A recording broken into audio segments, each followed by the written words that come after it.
தமிழ்நாட்டில் இருக்கிற தலைவர்கள்ல இந்தியாவை ஆளக்கூடிய தகுதி யாருக்கு இருக்கு? ஒரு ஆள் சொல்லுங்க, என்கிட்ட சொல்லுங்க, நான் சொல்றேன். யாருக்கு இருக்கு?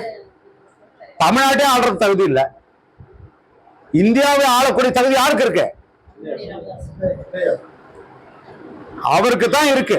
ஆனா அவரை நமக்கு என்ன பண்ணி வச்சிருக்கோம்? அவரை எதுங்க போட்டு வச்சிருக்கோம்? 4 விழுக்காடு 5 விழுக்காடுக்குள்ளே அடைச்சு வச்சுக்கிட்டு இருக்கோம். ஒண்ணும் இல்லாதவங்க ஆட்சியில் அமர்த்திக்கிட்டு இருக்கோம். இந்த முறை 2026 ஆட்சியை முடிவு செய்ய போறது பாட்டாளி மக்கள் கட்சியா மட்டும்தான் இருக்கும். இது கற்பனையோ அதுவோ இல்ல, அதுதான் நடக்கும். அப்படியாப்பட்ட நகர்வு தான் போயிருக்கு. அதுலதான் எல்லாம் நடுங்கி போயிருக்காங்க.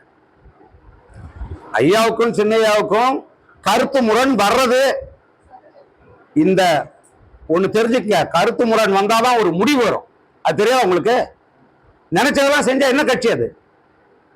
இப்படி செஞ்சா நல்லா இருக்கும்னு ஐயா நினைக்கிறாரு, இப்படி செஞ்சா நல்லா இருக்கும்னு சின்னையா சொல்றாரு. அவ்வளவுதாங்க.